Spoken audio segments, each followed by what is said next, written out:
भैया मौल साहब की बात सुनो और वीडियो पूरी जरूर देखो भाई, ठीक है ना। क्या कंडोम लगाकर हम बिस्तरी करना जायज़ है या नहीं, मुझे ज़रूर इसका जवाब दीजिए।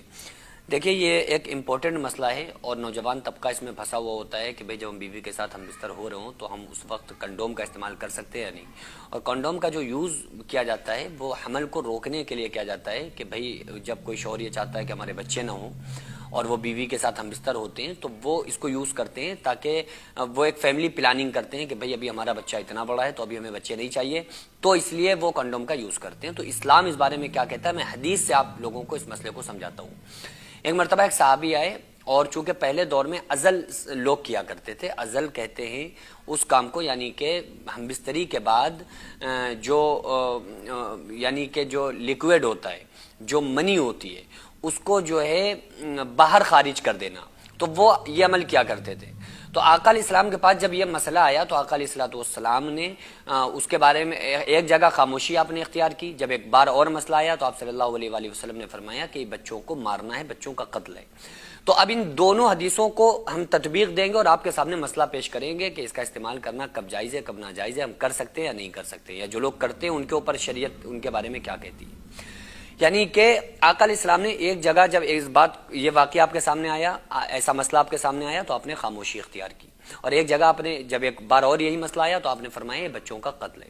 चूंकि कुरान करीम में अल्लाह ताला ने फरमाया वमा मिन दाब्बतिन फिल अर्ज़ि इल्ला अल्लाह रिज़्क़ुहा, कि ज़मीन पर जितनी भी मखलूक है इनको अल्लाह ताला रिज़्क़ देता है, अल्लाह खिलाता है। तो अल्लाह ताला ने कुरान करीम में मना फरमाया, ये हराम है कि अगर कोई इंसान अपनी औलाद को रिस्क की तंगी की वजह से कत्ल कर रहा है। रिस्क की तंगी से कत्ल करने का मतलब ये नहीं कि जब औलाद पैदा हो गई तो उसको कोई कत्ल करता है, नहीं, बल्कि मतलब ये है कि भाई अभी हमारे पास पैसे नहीं है, या अभी हम बड़ी गरीबी चल रही है, अभी हमारे पास 2 बच्चे, एक बच्चा हो गया तो अब जो है आगे हम अगर दूसरा बच्चा भी हो जाएगा तो हम इसको कहां से खिलाएंगे। ये अगर किसी बंदे के दिमाग में थॉट्स आ रहा है कि हम इसको कहां से खिलाएंगे, तो इस्लाम ने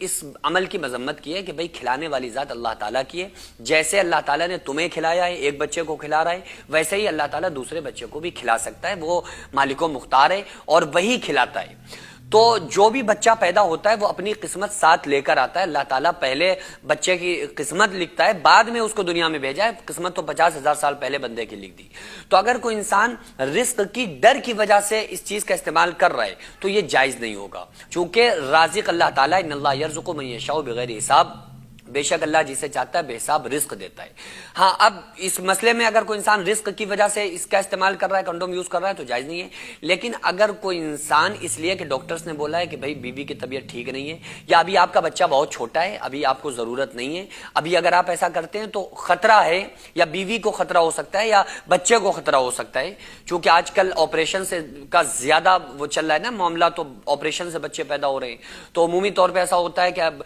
उसमें आपको वक्फा रखना पड़ेगा, थोड़ा